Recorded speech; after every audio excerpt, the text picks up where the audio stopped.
You okay? Great. Thank you.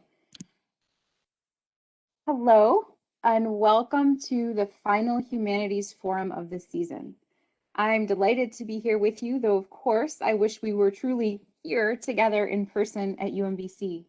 The Drescher Center is pulling together a terrific spring forum series for you. They hope to have the schedule up on their website, dreschercenter.umbc.edu, in January.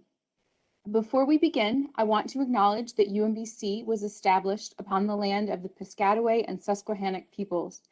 Over time, citizens of many more indigenous nations have come to reside in this region.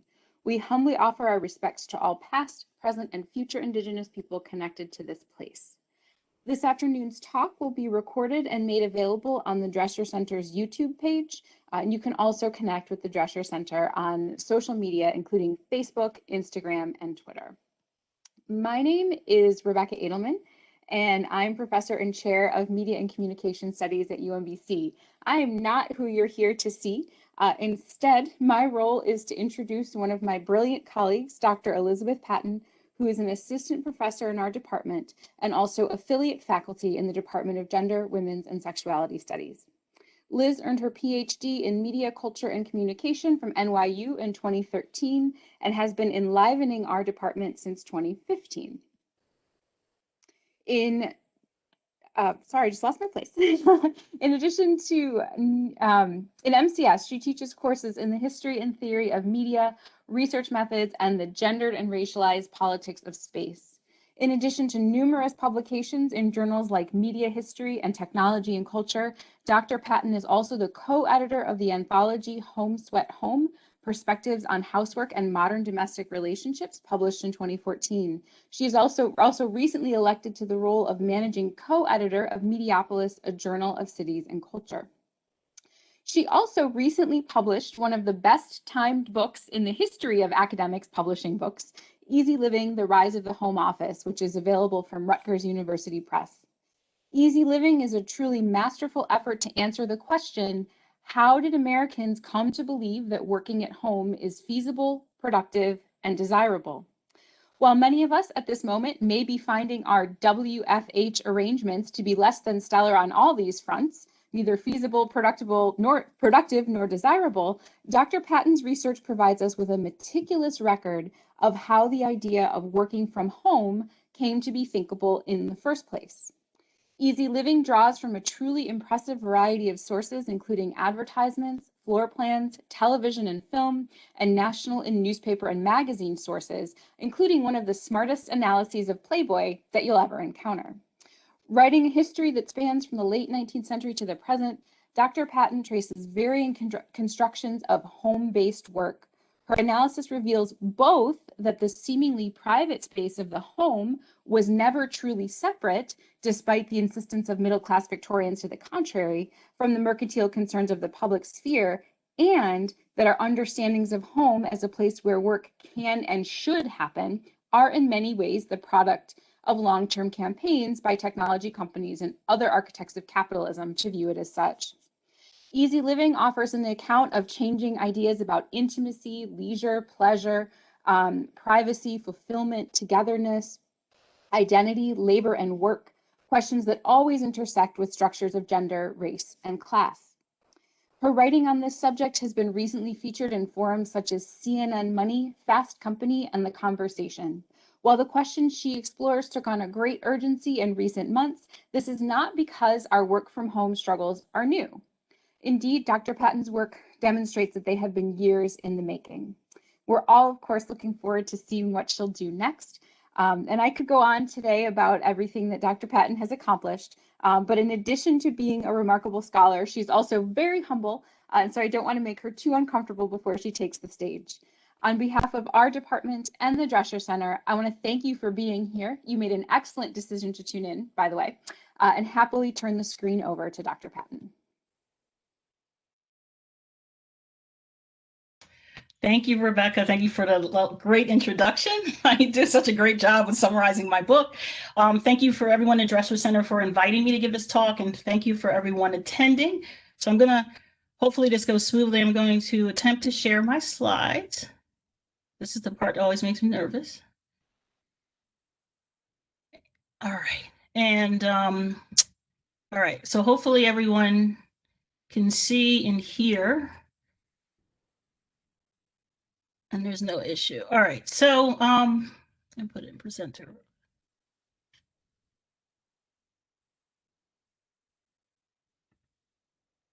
All right. So this, as Rebecca's discussed that in the introduction, that this talk, Public Discourse and Representations of Work in the Home, is basically an overview and summary of my book, Easy Living, The Rise of the Home Office, that came out this summer. That, I'm not happy about the pandemic, but in terms of my book, yes, it's true. It was well timed. So I want to begin with, oh, my slides aren't advancing. Oh, there they are. I want to begin by just giving you a little background, a little humor, background in terms of how I came about, even just thinking about doing this research. And so, like many grad students, I was overwhelmed trying to get my comps done. I was teaching class, working. At the time, recently married. And so trying to deal with work and life, right? And try to find some balance. And this cartoon was circulating all over the internet. And I, at the time, was just trying to figure out, and try to, make sense of my life. And I remember just thinking how funny it was and how on point, and that other people related to it, that it seemed like, my computer, or at the time, my laptop, was following me everywhere. It was at work, or when I was at school, it was home. And then at night, I found myself where I was just like, I was like always on my cell phone, or I was always on my laptop. And it was like, I felt like I couldn't escape this. And then the other thing is that to fill time, or I know some people listen to the radio. I tend to watch like TV, like either old favorites where I don't really have to pay attention. But at the time, I was watching a lot of HGTV. And I was, I guess at the time, I was trying to make sense of, my own life and what was doing. And then, and then so I seemed to be attracted to it at the time for whatever reason. And I found it comforting. And I noticed a pattern, since the early 2000s, and especially watching a lot of HTV, that I noted numerous references to home offices and people asking for extra bedrooms on shows like, if you ever watch House Hunters or any of the renovation shows. And so either, typically it was the male in the relationship, the man in the relationship, but also, especially like two working couples, they would both demand a home office, or at least have an extra bedroom that they could use as a home office less guest room. And then I start thinking about, I was like, well, where else do I see this? And I start thinking about shows that I watched in the 80s and 90s growing up, and thinking like, oh, what? I do remember, especially in sitcoms, where you would see a study or home office, but they typically they were masculine spaces for the father in the household. And so, and then I started thinking about this ideas around work-life matter. In 2015, Sheryl Sandberg and Marie Slaughter's book came out. If you remember, Sheryl Sandberg's was Lean In, and Marie Slaughter's book, Why Women Still Can't Have It All. And this continued conversation, especially around women and women in professional occupations, about work-life balance. And so when I start really looking into it, I realized that today advocates frame the decision to work at home as a holistic decision to achieve work-life balance, or more accurately, I would call it work-life integration, in a system of capitalism that demands longer working hours from everyone and increased productivity from workers. However, there's also mounting public discourse about the negative effects of professional, especially professionals, increasingly working at home, outside of work hours. And also this which is I talk about with my students. There's every with every new communication technology come out that is invented, there's always these conversations about how that technology will break down longstanding social and family ties. So I argue there's an ambivalence within public discourse about the role of technology and the role of work in the private sphere. And again, this is evidenced by the increasing use of new communication technology in the home. Think of Alexa, your cell phones, laptops. Now people want smart homes, but so there's a desire to increase the use these technologies and want this flexibility, but at the same time pushing back and saying that this will have long-term social and family ties. So, and then also at the time I was reading one of the required books I was reading in my graduate studies was The Practice of Everyday Life by Desauteaux. And what this quote I have on the screen really jumped out at me because at the time I don't know, it was really surprising because choice of words, now this is a translation. However, the choice of words in terms of like what the two things that really jumped out at me were the acknowledgement that the type of work that goes in the home and that it is labor, and that's the indispensable work of nourishment, of cleaning, and conviviality that gives a human form. And then he goes on to talk about what that experience is, and he describes what they are, but he's talking about cooking and cleaning and caregiving and acknowledging that that's work. But then also the use of the term boss and work. And this threat that this barrier between the public and private, this barrier can be penetrated, or it's not stable. And then the use of the term fragile symbolic barrier is what I really latched on to, that it is a symbolic barrier. And I guess what as I go on with my research and I was trying to think of this through, and I was trying to understand what that means. Like, why is it symbolic, but why is it also this idea that there's a public and private sphere? Why is it persistent? So, which brings me, I will spend most of the talk talking about historically about home office, but I do want to talk about the present because we can't ignore what's happening now, and that's the pandemic, and that many people were working at home, especially at the height of the pandemic in the spring, that never worked before at home, or maybe only worked a couple of days, but all of a sudden were 100% working at home, especially professionals. And so I wrote the article you see on the right in the Work from Home Battle for Space. Women are reluctant nomads for the conversation. And then the article took off on many other different platforms. And what I found interesting is that I didn't really think what I was writing was very controversial. I was just trying to describe what I saw as a current situation of women being more likely to struggle with finding a space to work in the home in relation to men, and trying to describe why that is. And so in social media, of course, I got a lot of agreement, but then a lot of pushback, and really upset about this idea, where people were upset that I was making this argument that the home was gendered and the home office was gendered. And so I was arguing that the gender and class aspects of the contemporary home office, and by extension of home, are influenced by the history of home office, and the home office has always been gendered. So sorry, moving on to the next slide. So I just want to show a few statistics that unfortunately in a conversation, what I love writing for a conversation was that they asked for evidence and links and that you could show people. But unfortunately, when it copied over into other platforms like CNN, those links were gone. And so, some of the claims where I was like showing the evidence, whether it be archival evidence or from survey data, were gone. And so there was a lot of pushback of like, no, that can't be true, especially what I was saying about women's role to work in the home, especially around the home office. But the data does supported my argument. So this data is from survey data from April 2020. It was a combination of office furniture and office technology companies were trying to figure out what's going on. Obviously, they were trying to sell things, but they were trying to figure out what was happening. And at the peak in April, about 74% of American office professionals, people who worked in the office, were working at home. And the breakdown was 80% men and 67% women. That was the general breakdown for that particular population. Recent statistics I've been able to find, it's going down to about 40 or 45%. So there are quite a few people that have returned to their offices, or at least have access to an office much more than they did originally during the beginning of the pandemic.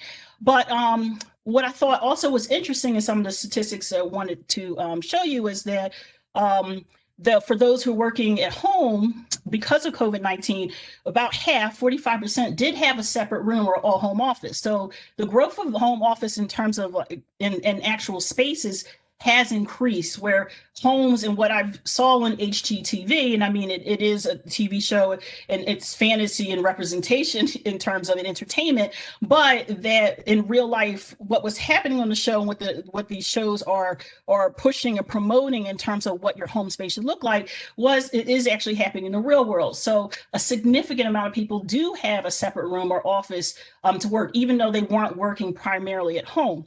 However, 24% of people, which do have to shift back and forth, or they work within, more than one space at home. But what people seem to really get upset about in terms of the article I wrote was my assertion that men were more likely than women to have a separate workspace in the home, but the data showed that was true. This is just one survey, but I received 2 other surveys that said the same thing, that in this case, 53% of men did have their own space, and compared to 38% of women. So my argument that there is something going on, and historically, argument that the reason why this is happening is because the home office is gendered, but also the home is a gendered space, right? And it's also class. And this is the primary arguments that I'm making in the book. And so just of note, some other at-home workspaces from the survey include bedrooms, dining rooms, kitchens, and basements. And I wasn't surprised by that, because you'll see in the rest of this talk that bedrooms were also kind of this weird hybrid space where people have used them to work at home. And then also kitchens, especially for women, were actually promoted as a space for women to work at home, especially beginning in the 1950s, and then also basements. But basements are more aligned with masculine spaces. And I think, to what I've seen so far, what I've read so far, that they follow more of a genealogy with like man caves and man spaces, right? But there are women occupying all these spaces too. So I came to 2 research questions that I was really primarily thinking of. I noticed that, again, many people desire to work from home. And so I wanted to know where the expectation comes from. And then I really wanted to know, was there ever a historical moment in modern history that the home was used only as a space of reproduction and leisure? So questioning this pervasive myth about the sanctity of the private sphere and what that actually means. And so theoretically, that put me in a space where I had to really think about, what the public-private dichotomy means, both theoretically, but also like its historical meaning and how that came about. So since its conception, the public-private distinction has been persistent despite evidence to the contrary. And there are many feminist researchers that have looked into this and written about it that's proved this to be the case. From the book, I argue that the terms private and public are very slippery to deploy theoretically, even though I hold on to them as a necessity to be able to talk about this, but I wanted to demonstrate that they're very problematic terms, and they're very complex because they're difficult to untangle in practice, even though the dichotomy persists, especially in Western cultures, or quote unquote Western cultures. So after reading a book of Susan Gao, that I start really thinking about, she proposed this way of thinking about the private and public spheres as nested. And so thinking, instead of thinking as 2 separate spheres, I start thinking about them nested inside into each other, inside each other. And then I start really thinking about is maybe it's even, you could think of it as a Venn diagram where there's these spaces overlap, and where that space is symbolically or even physically is the home office, or maybe you could also extend that to the kitchen within the home, and also this problem of how we define labor practices in the home. So what I hope is my book reveals that the current discourse on the ever-present status of work in the home has a longer history. And I'm arguing that people in the U.S. particularly, and I've talked to people in other places in Canada, in the UK, where they would agree with this argument, but, for simplicity and not to write an encyclopedia, which my dissertation advisor kept saying over and over again, that to stick to the United States. So people in the U.S. were encouraged through public discourse to believe that working home can achieve work-life balance. So my book examines how the idea of working within the home was constructed and disseminated. So I do have actual, data to support that these things are happening, but what I'm mainly focused on is how this idea, this concept circulated, was constructed, circulated, and disseminated in popular culture by primarily the communication and real estate industries, but also entertainment industries during the 20th century. So one of the things I want to point out is that I use the term home-based work on this book intentionally to draw attention to all the forms of work that are practiced in the home. And I argue ultimately contribute to the market, whether they're unpaid or paid labor. And so I would argue that historical examination of different forms of labor in the home reveals how cultural perceptions of what counts as work has changed, even though the rhetorical distinctions persist in public discourse. And I think this is evident, again, if you consider the type of work. And so I kind of break it down into four, and there's some overlap, but four areas of home-based work. First is the what I would call compensated market work. And this is historically associated with men in the public sphere. The paid part-time work, and this in the home is mostly associated with women, that was conducted in a home. And these are more clerical support jobs that were framed or marketed to women as jobs they could do to continue to hold on to any domestic responsibilities and uphold any domestic responsibilities at home, but then also to participate in market work and in the family economy. And then uncompensated household management, housework that's categorized typically as women's work to maintain the home. And then also children. I do talk about children quite a lot because I think there's an argument that said that children's education homework practices have to also be understood at work, and how the idea of kids doing homework at home, but also kids doing chores in exchange for allowance, I argue is very much a part of middle class work ethic that was duplicated right through these work practices, first from the public sphere, but then they are incorporated in the private sphere from their parents, right? And so the kids are kind of duplicating or the same type of behaviors or expectations that they see their parents do. But this is through play or through homework. So just to give you a little bit, Rebecca did a good job of covering where I draw evidence from, but I just want to talk a little bit about the methods of organization. So I did a lot of archival work. I watched a lot of TV and films. I did looking for television, film, that anything I find that referenced the home office or showed a home office, national magazines and newspapers, housing floor plans. And then I went to a lot of AT&T, IBM, Apple, Remington typewriter, go to archives to look at their marketing and advertising materials.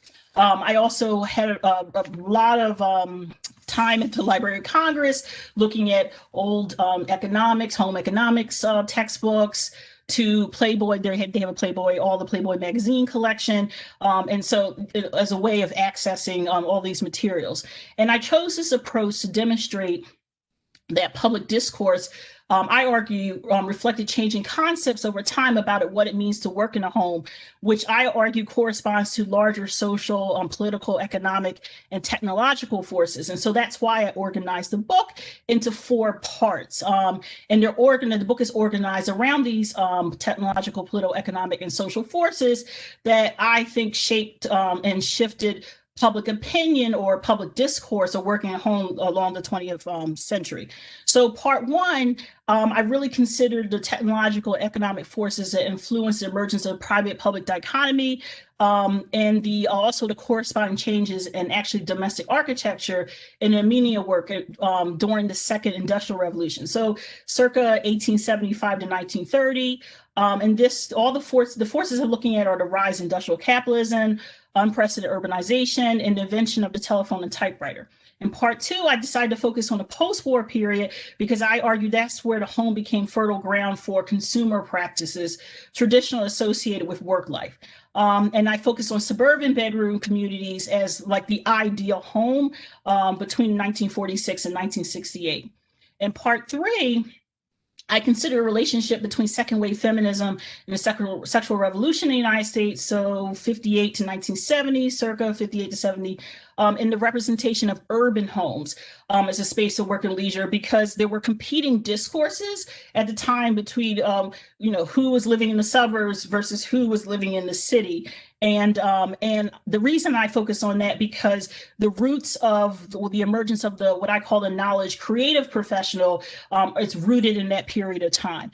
And then finally, in part four, I discuss the emergence, a continued discussion of the emergence of the knowledge cultural class to examine how neoliberalism shaped public discourse on the relationship between home and work. And so I covered the transition of the post-industrial period, which is circa 1972 to 1995. And again, these dates are not exactly precise, but this includes increasing economic inequality, significant changes to the family structure, the shift to post-industrial economy, and the emergence of personal computing. Which brings me to what you see on the slide, this idea where I was thinking about where does work belong? So this was like an organizing question. And so I looked at the socioeconomic legacy of the 19th century, that's where I started, in concepts of the home and the historical evolution of the bedroom study. And so I don't have time to really lay it out here, but if you read my book, you'll see where the reason I'm calling it bedroom study and making that connection is because in the history and the houses that we've inherited in terms of architectural style from the UK and from, oh no, sorry, my dog just busted in. So from the UK and from the and from France, is that the chamber room was historically the room that they used for like any extra rooms, and that where people typically slept. And then these chamber rooms later became bedrooms, and then bedrooms become studies, libraries, or dens, right? And so one of the things I struggle with is the terminology and when to use it, because the home office, and historically, if you're just looking at the evolution of the home office and you're looking at genealogy in terms of the room, then the name shifts a lot, right? And so since the Industrial Revolution, the private sphere is proposed as a safeguard against the perceived threat of new technology and the alienating force of the market economy. So therefore, I started my research examining the domestic sphere in relationship into the emergence of the public sphere and the market economy. So I started with floor plans like you see right here on the screen of typical homes of the professional class. So this would be for business owners, doctors, writers, to illustrate how the home became a fundamental part of bourgeoisie identity formation instead of just a place to sleep in and for reproduction, but basically having children, right? Sexuality, right? So this is the Charles H. Patton house, no relation, spelled with an E, in Cook County. This house was built in 1898 by architect Julius Wegman, and it's one of the historical record houses in Cook County, in the U.S. historical houses. And you can see on the right, the attic plan, that a large proportion of the attic is used for the billiard room, which would be a masculine space, and you see a storeroom. And then right on the top left corner, there's a girls' room. And so this was like a hobby room, literally for girls. I'm not sure in terms of like the history house, like why it's specifically a girls' room, but it was, from what I've read, it was really for children, and girl children. And so I don't know, maybe the boys had access to the billiard room with their father. And then on the left-hand side, you see, floor plan for the first story. And you see you see kitchen, dining room. Sometimes the kitchen was in the basement, which was typical for Victorian homes, especially in the city, and they moved up to the first floor. But in this case, the kitchen's on the first floor, dining room, sitting room. What we've inherited now, there's very few parlors now. This kind of like the Victorian need to kind of have a buffer space in terms of like people having guests in the home. But you'll see there's a library. And what I found that this was quite typical. If it wasn't a library, it was labeled a study or a den. And so, and the terms tend to be interchangeable. So I've even found floor plans where the architect even suggests that this can be a den, or I've even seen a few where it said it could be a bedroom where with people, the occupants get older and they can't go up and down the stairs. But this was typical. What it was a typical floor plan for a single family home, a large single family home, but for the professional class. So I also examined public discourse around the working class in home and labor, because it seemed a split conversation between discourses of like, what the professional class and what their home should look like. And it was always in opposition to working class homes. And so I examined public discourse regarding the working class and labor practices home, and I looked at reports, newspaper articles, photographs, posters, and I came across this collection, I think at the Library of Congress, where they have, and also I found out UMBC also has extensive Lewis Hines photographic collection. But this is, he is known as an investigative reporter, a famous photographer. I'm sorry that he documented childhood labor practices and living conditions for children for the Child Labor Committee, the National Child Labor Committee. And this is from the 1912 New York State Factory Investigating Commission study. And so what you see here is a poster on the left that was a typical poster that investigators, people who were very much concerned with living conditions at the time, so I go mostly social reformers, the type of posters that they typically publish and use to protest child labor, but also working conditions in industry that used people and put their some of their industry work in homes and working class homes. So the picture on the right is a blow up of the bottom right picture on the poster. And what struck me was how the rhetoric, right? And so if you look, it says homework destroys family life. And so there's always this discourse around fathers shrinking the responsibility. They're not working enough, even though I would argue that the working class women at the time were actually very enterprising and to figure out ways of working and being able to stay with their children. But this was looked down upon. You can see it says prevents proper care of the home. And not to say that these labor practices in the industries weren't good and they did exploit labor, but there was a lot of even pushback, even when it wasn't industry and it was working class women. For example, they used the term baby farms at that period of time to push back on working class women and poor women who created businesses, basically daycares in their home to help take care of kids in their neighborhood or in their building for women that had to work and parents that had to work, and push back and saying that, they're farming babies, even though there's not that much evidence that, that the conditions were any worse in terms of what they already had to live in. But it's not to say like they weren't abusing the kids, but there was this pushback that they weren't regulated and that this shouldn't happen. And because the idea is that at the bottom, you see on the left is where would you like your child to grow up, here or here? And it was always in opposition of, you see on this kind of a perfect Victorian room on the left, and the mother's wearing a white dress and the child's wearing white dress symbolizing purity. And then on the right, you see the blow up that this mother, and these are 3 kids, there's a baby, you can see if you look closely in the crib, what conditions. And so these photographs were very effective in public discourse against working at home, especially for the working class during this period. So I also, to bring in technology. So this, my book is weaving. So I'm always looking at the space and then looking at the space, the technology, the space of technology, and looking at the relationship between the two.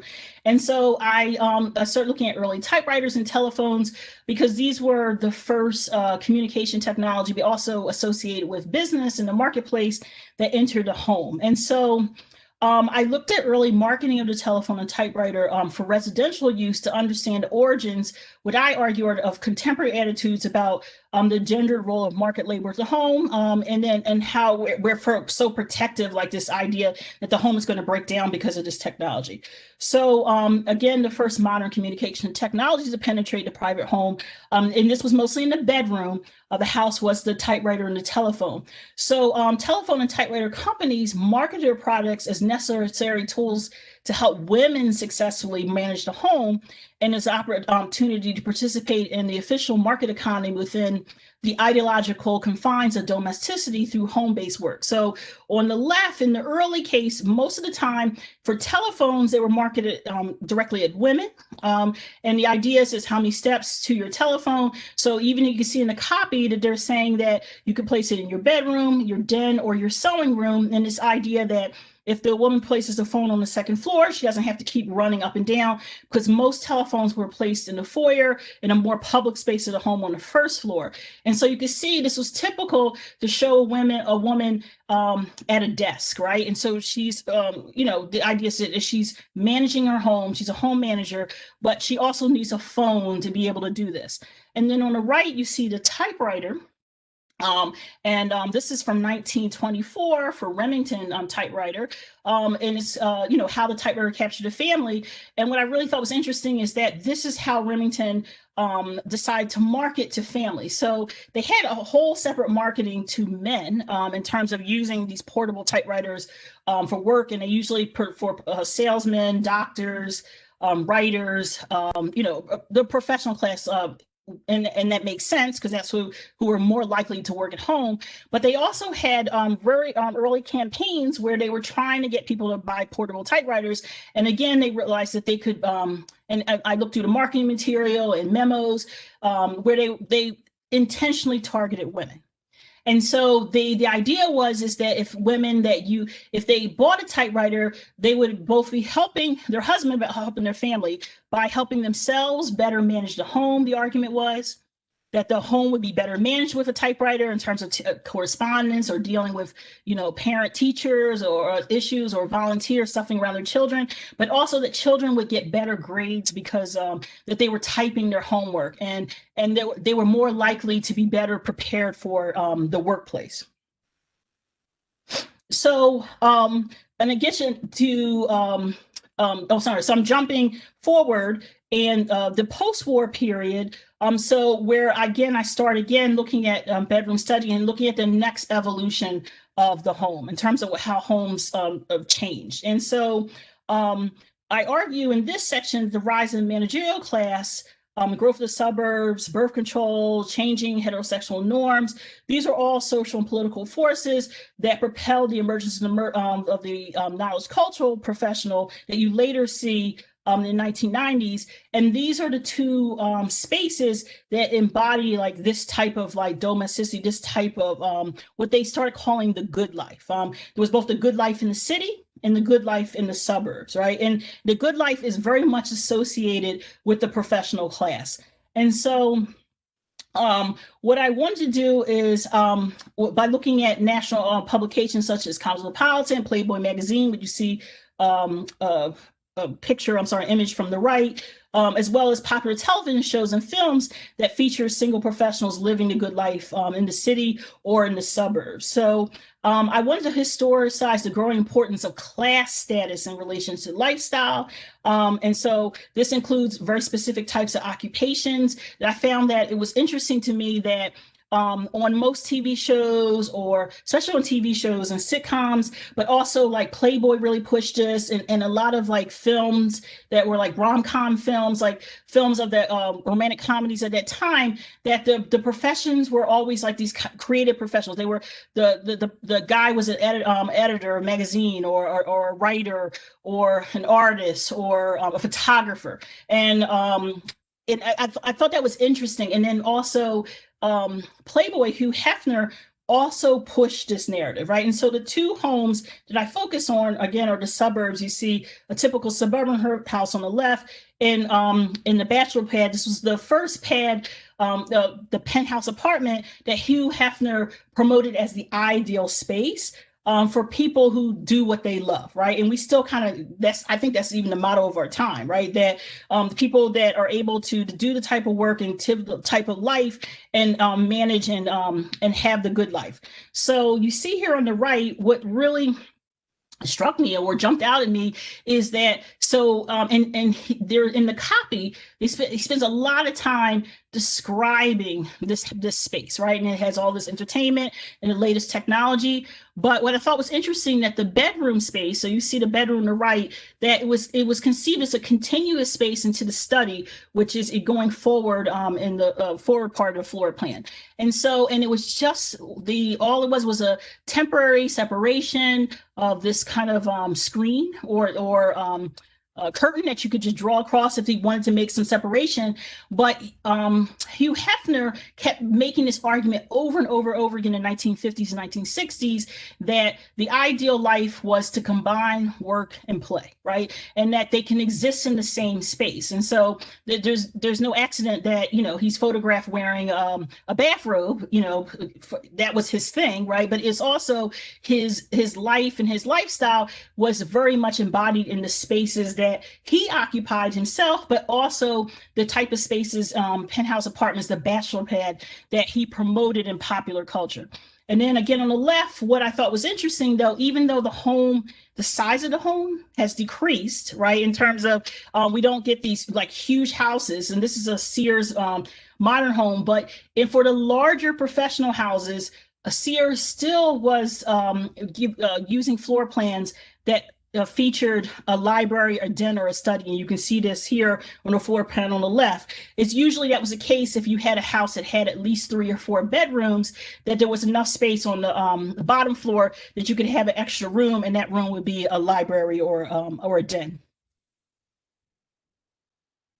So I also looked at public discourse in national newspapers and magazines regarding the relationship between home-based labor practice and the middle-class housewife, which I call a home manager, because I think that it's a better description, because at the time, this is the description or how the idea was promoted to women at the time. So working at home was framed by what I would argue real estate and office furniture, communication, technology companies as fitting into the life pattern of white middle-class housewives who worked in the public sphere before marriage and left the labor force after having children.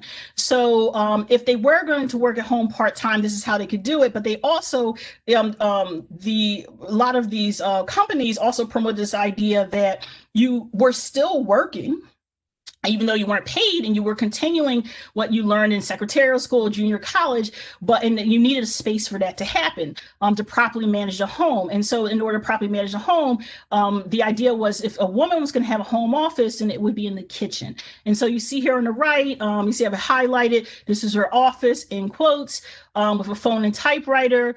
And this is her space, right, to basically work in the kitchen and to stay organized. And the copy talks about how successful they are, and it shows other parts of their house, and like this is an ideal house, a middle class suburban house, and how it's set up.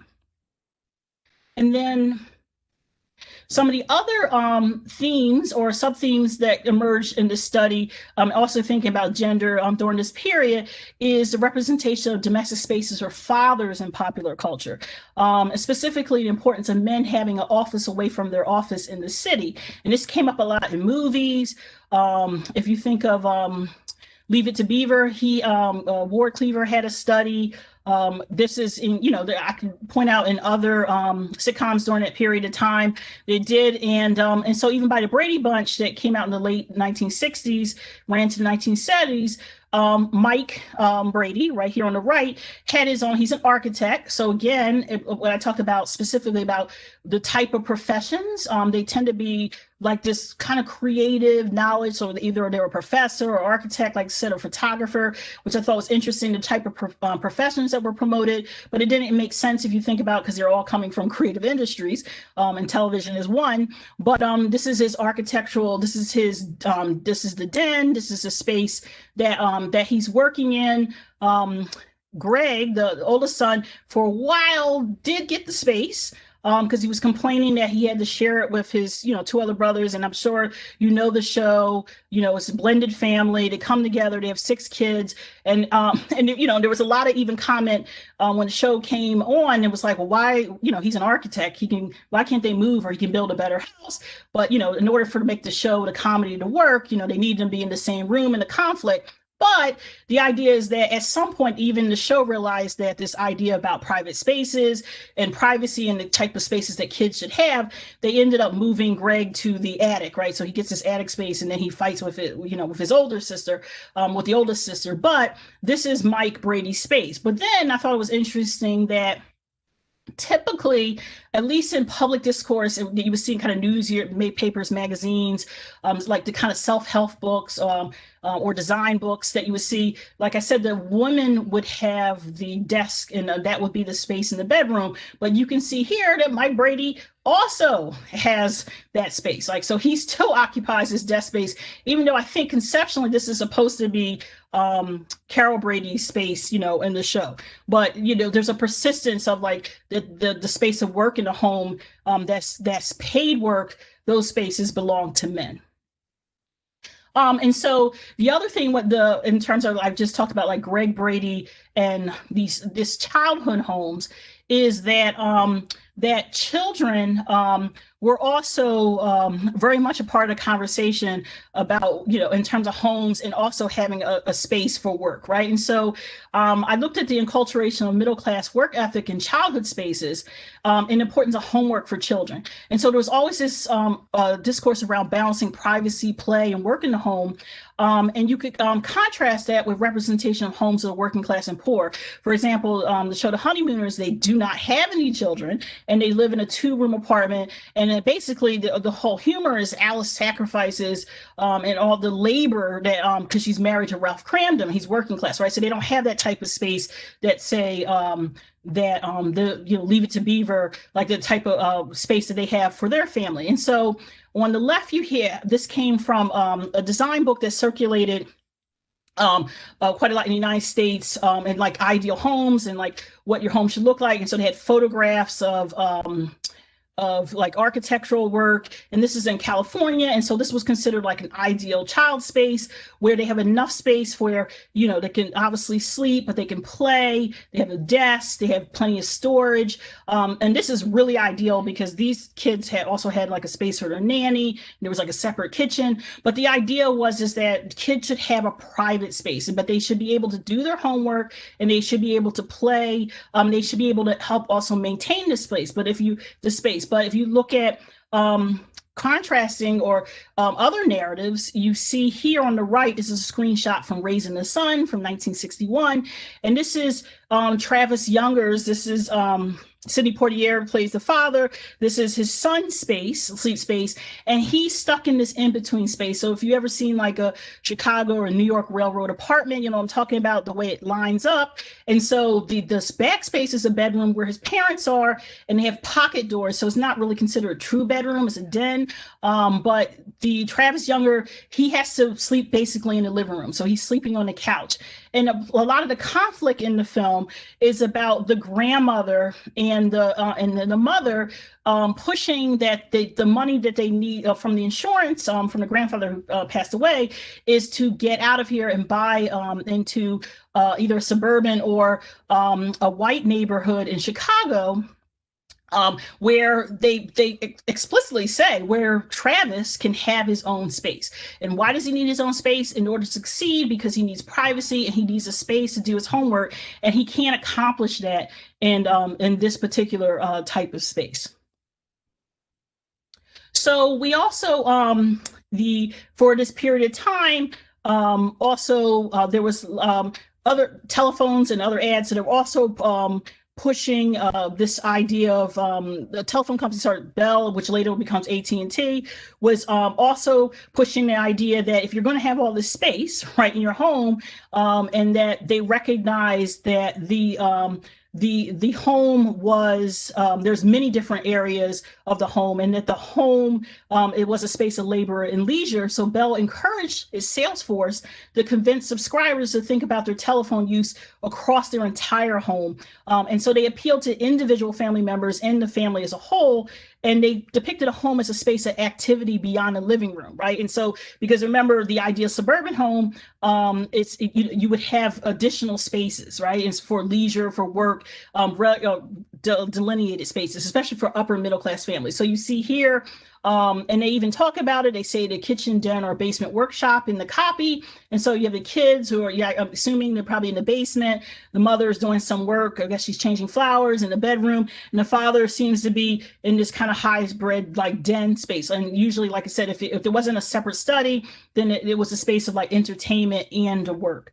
And then, so Bell asks its consumers to consider areas of home that serve different functions. So, for example, the spaces where, and then in their words, where people work, kitchen and den, or the basement workshop, like I said before, and then specifically to sell telephones, Bell instructed women to consider trading jobs with their husbands by thinking of their kitchen as their office, quote, where you do so much of your work. And you can see that in the copy here on the right. So they recognize that a lot of women did have careers before they went to junior college. They were educated, especially white heterosexual middle class women. And so they start targeting and saying that you're still working. So there was this kind of this narrative, like, you're still working, you're still valued. Think of yourself just like the way you manage your home is the way your husband would manage their employees, right? And so they're doing some sort of like gender swap here for comedy. And then for typewriters, this is one of the first on the left where the first time I saw the term home office used, but it's in quotes. It doesn't really become a term that really circulates until the 1980s, but this is an ad for Underwood. And then over here, there's an ad for Smith Corona. So with typewriters in the home were primarily marketed to men. However, there were exceptions, and that was children education, which I hinted at or talked about earlier when the 1920s and 30s, and that narrative continued. And then if it wasn't for men, it was women in household management, for household management or limited work at home opportunities. And usually you would see this in like self-help books or classified ads. But primarily it was men during the post-war period where there was a lot of conversation at the time. This is right after the war. They're trying to, quote unquote, reintegrate men into society, right? And so men were confronted with this contradiction that they were supposed to provide for the family and simultaneously were expected to establish a palpable presence in the home. And so they need to provide a masculine role model for the children by embracing the 1950s ideology that comes up a lot that was termed togetherness. And so, for junior executives, with corporate careers, it was described as actually very demanding, requiring time commitments on top of long commutes between home and the city, because remember, this is also a period of time where the suburbs are growing. And so there's these long commutes back and forth. They're encouraging white heterosexual couples to move out to the suburbs and establish spaces in the suburbs. And then and the men are working, right? But they're also, again, they're supposed to be about the family. And William White describes his lifestyle and impact of corporations on society in his sociological report, The Organization Man. And there's plenty of documented reports of men equipping their study with dictating machines, calculators. This is what you see here on the left, and typewriters, in a telephone in a standard study at the time. And then typewriter companies advertise home use for dads to avoid what they call, quote unquote, less night work. And you can't see the copy. I'm sorry for the this, but what am I trying to say? The quality of this ad, but right here on the left, this is on the bottom, they're saying like he can do less night work. Then in the middle, they're talking about this is women, like you can basically manage the home, and your husband will be proud of you because you did a great job. It was also a lot of condescending copy at that time in terms of women and home management. And then on the right, you see the kids working on the typewriter. And so that was always the third leg, was like, oh, that, you know, your kids will do better in school.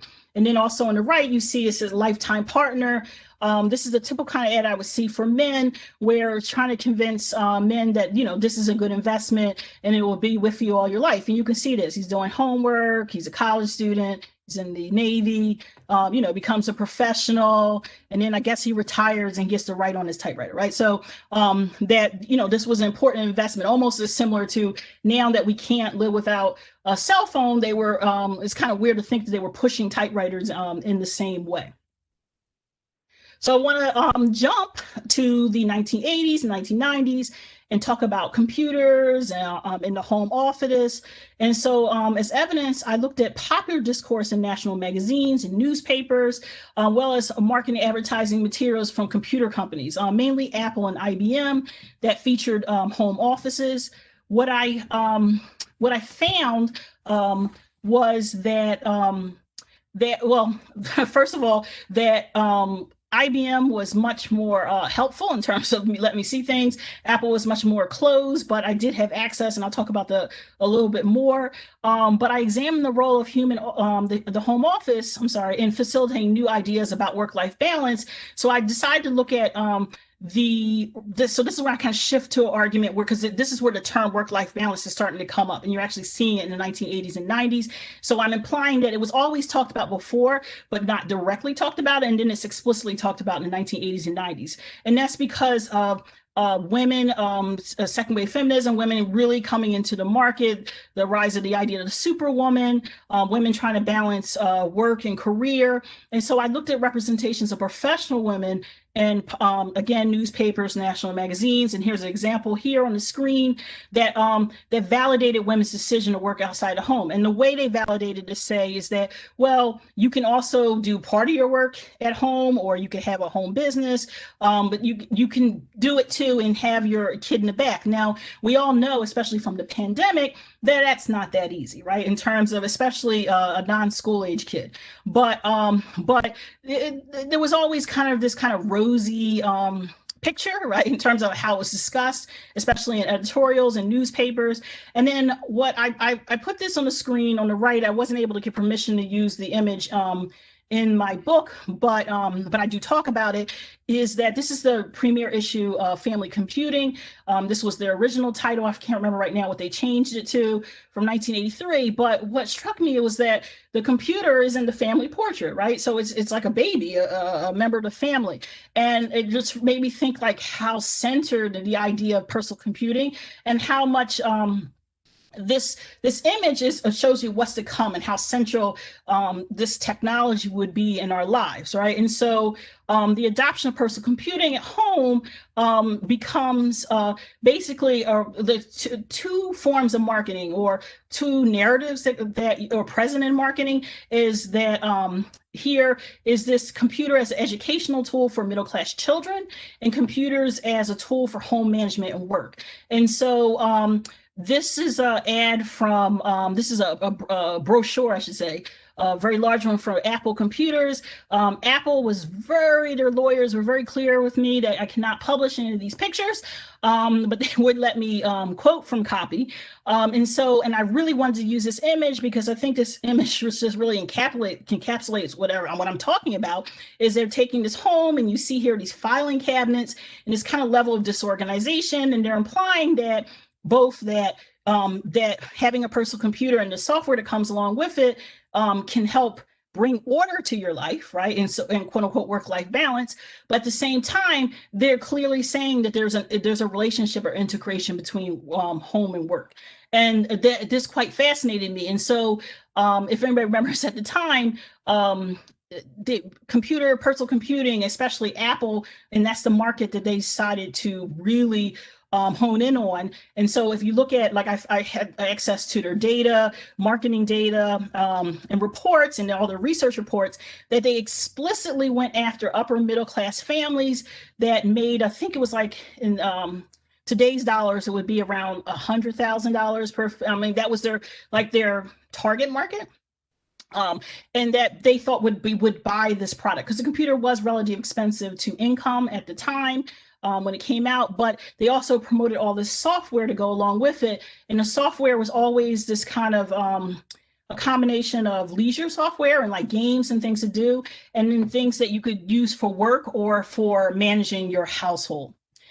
So in conclusion, I want to take us back to the present and, what I'm thinking about now, especially in relationship to the pandemic, that based on countless virtual meetings, which I've had the opportunity to peer into private spaces of colleagues, strangers, I've watched a lot of cable news, unfortunately, and looking at television talking heads. There's even a Twitter feed, now I can't think of the name, Room Rater, right, where you can look at, and rate people's rooms and set up, right, that many people continue to struggle with the problem of where to work within the home. It's interesting to see where people set up. And the current discourse on work-life balance, along with the gender evolution of home office, does have a long history, and we're still grappling with the repercussions today. So I would argue that people appear to participate in work-life balance, even though the institutions that shape and support family life have not changed for the better. And that includes the national crisis around right now that kids are out because of the pandemic, but there's obviously a lack of care, right, and caregiving and spaces for people to take care of kids, but also even any type of like supplementary income or the way to balance that. And we have to admit that statistically, it's women that are suffering the most because of that. And so I think the pandemic has really made this evident, and this argument that I'm making in the book evident. Thank you. And I look forward to your questions.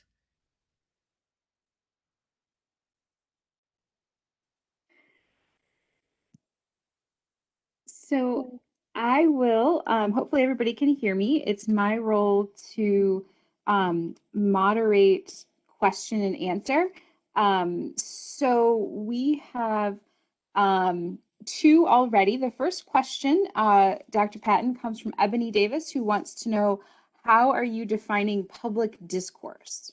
Good question. So public discourse is the conversations I was saying, that public conversations. So what I mean by that is discourse in mass media. So I'm looking at newspapers, magazines, even what am I trying to say? Sometimes I looked at like talk shows, like where there was more likely, but also I looked at discourse within government, in terms of reports, anywhere that would be what I call public conversation, or conversations were happening out in the open. I guess that's the best way of describing it.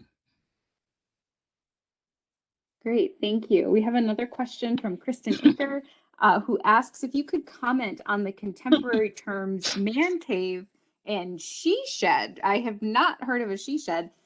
Kristen knows that these seem cute, but the language is loaded. Yes, it's very language, and I have heard of she shed. That's a new term now. And it's like a shed too. It's like, well, the woman has a shed like outside the house, because she can't occupy any of those like masculine spaces in the house, because that's basically what they're saying. Like in terms of, so I've looked into the man cave and just the history, and there's I can't think of his name right now, but there are a couple of architectural historians have written some really interesting articles about the man cave and its history that also comes out of like, and the reason I came across it because the history crosses with the study in the like these kind of billiard room that I talked about in the earlier floor plan, and so they cross, and so I didn't get a chance to talk about it, but there was also this narrative that built and just came to it like explosive,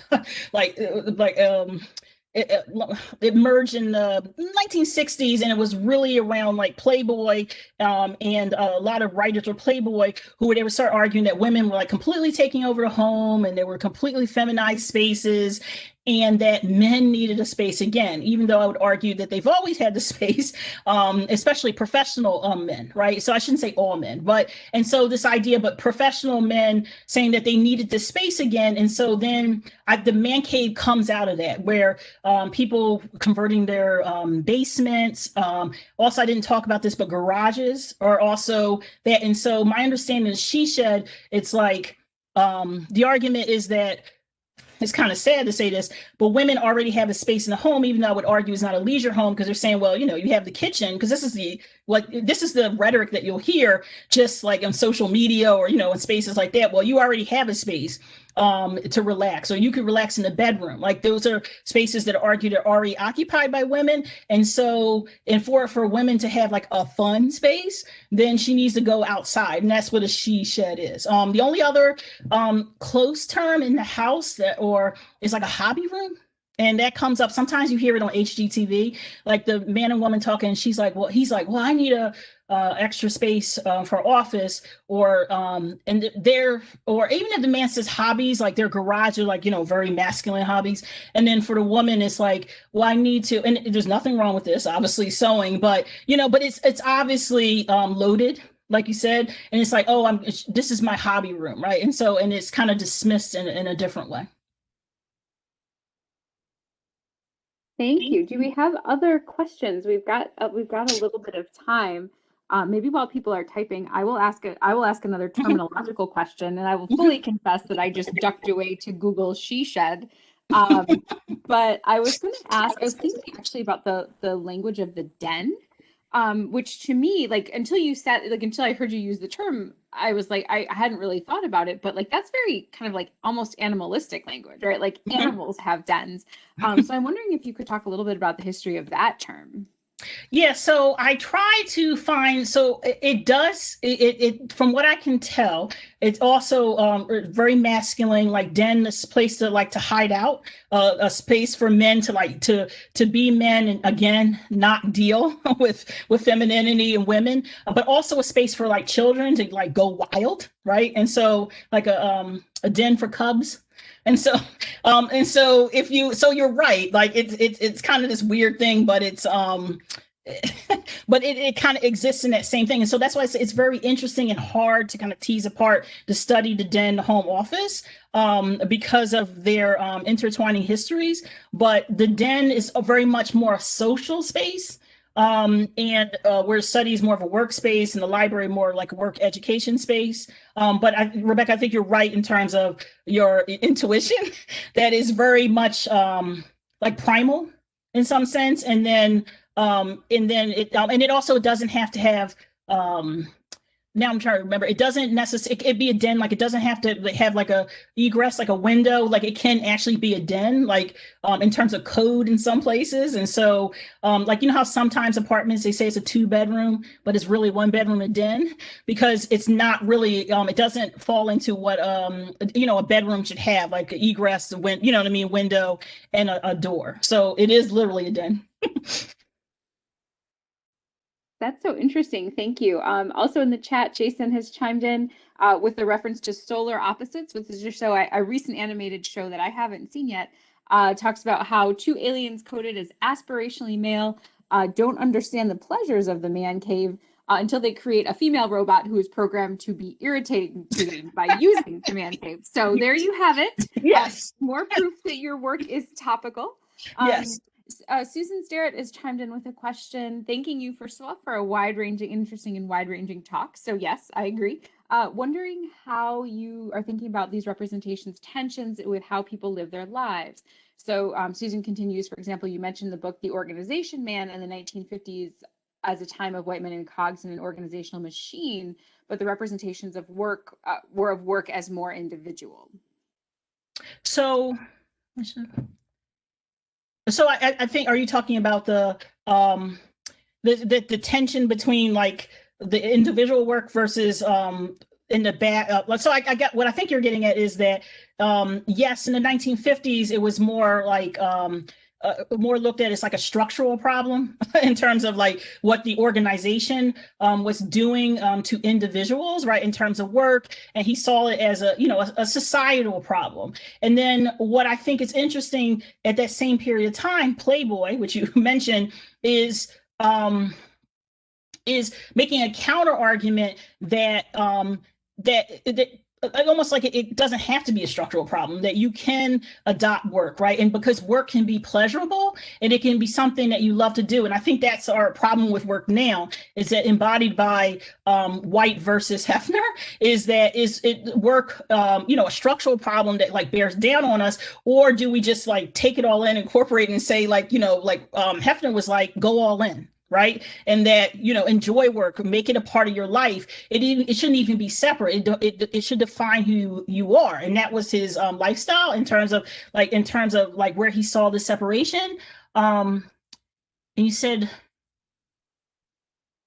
yes. And so I do talk about in the book about how the penthouse represents idealized men's flight from domesticity and the family. I didn't focus on this for the talk, but in the book, I do discuss the rhetoric around like why the penthouse, why the Playboy, like why Hefner was like, really basically escape. This is your only chance. The space is very feminized. And so, and that distinction. So I do discuss that more in depth in the book.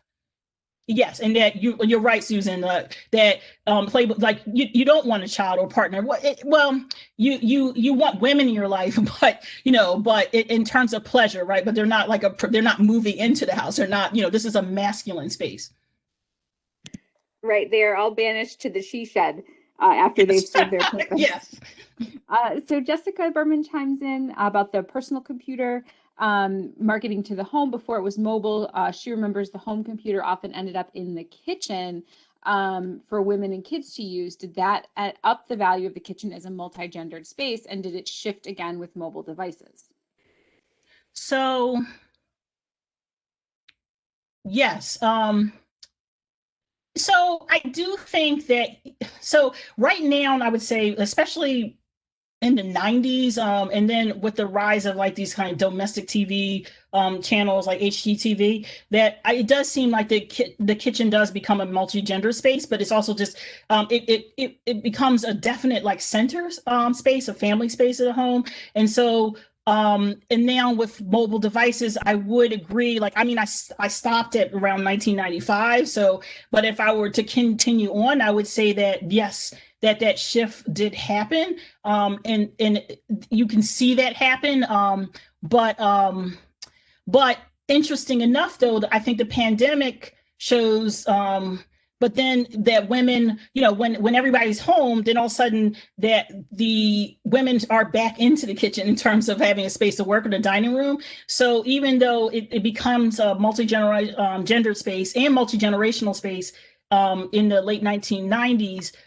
It still always kind of falls back to a gendered space for women. And I do think that there's something to be said about mobile devices. And so I too talk a little bit briefly about, laptops and mobility. But like I said, I stopped more in like these kind of desktop personal computers that people were trying to find spaces for. Wonderful, thank you. So Rachel Brubaker has asked a question about clothing worn in the home to work as opposed to work for home, like regular housework or leisure. And obviously this has been a big topic of conversation today. There's been lots of ink spilled about how this is changing the fashion industry. And so Rachel's wondering whether how professionalization came into play in the choices of how people dressed to work at home.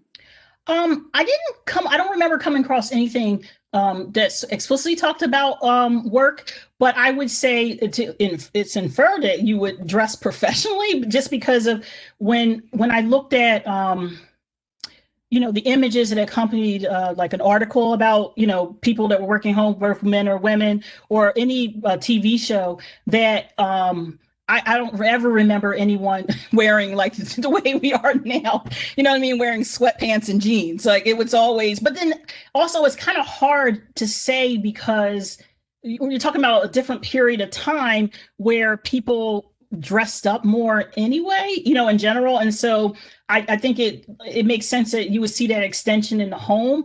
The only exception I would say would maybe Playboy and Cosmopolitan magazine, that tend to be more relaxed about clothes, but even their relaxed would be like business casual for us. Do you know what I mean? So even Hefner, is wearing like technically a work, dress shirt with a robe on it, like, a robe over top. So do you know what I mean? Like, he's not really dressing down. So yeah, unfortunately, I don't know, but I do think that's an interesting question. And I see Susan said that you said women were different from partner. Yes, in terms of yes, and I should be very, very clear about that, especially during that period of time in terms of terms. Thank you. So Perminda Jacob has chimed in and says that she likes what you said about the various kinds of work. The boundary between creative work and personal space is different than the boundary between more routine work and personal space. And she asked if you could elaborate on that. Yeah, so one of the things I thought was really interesting, especially when I got to the 1960s, was this idea that if you had a creative, and so I used the like knowledge professional, creative professional, like hyphenating, because I was trying to point out that, especially for creative work, that a lot of creative people are already worked in within their homes, right? Artists, writers, because they weren't going out for outside like a home office, and so the extension of their home and work life and those boundaries seemed more natural. But what I thought was interesting, that for especially Playboy, but also Cosmopolitan magazine, it's female counter magazine at that period of time, and then like TV shows in the 1950s and 60s, and also movies, that it seemed to be with creative work and personal space, that the boundary just it shifted all the time, and it didn't seem to matter. And I think it's because the idea is we romanticize creative work, right? And we say like creative work is fun, and it must, even though I know plenty of artists it tell me how difficult it is, right? And it's not easy. But I'm saying the romanticized idea is that, well, of course you would like, it must be lovely to paint, or what I mean, to create or write a novel. And so there's not much distinction, right, in terms of like personal space, because they do what they love, and that's what I was trying to get at, versus there's more routine work, or someone's, I don't know, a manager, or quote unquote have a more like boring typical managerial job, that we see more of a distinction, right? And so and that's where the tension and where the breakdown happens, where I think that in public discourse it's more noticeable. I hope that answers your question, but I do, that was a distinction I was quite interested in. Thank you. So we have maybe another minute or two for questions. Liz has generously offered maybe she can take maybe one more question if anybody wants to have the last word. We'll give people a second to type. Liz, if there's anything you want to add as we all prepare to scatter, probably not very far from where we are right now. No, I mean, thank you for, I'm sorry I went a little over, but, thank you for hearing me out. I really hope everyone enjoyed the discussion. Thanks, Kate.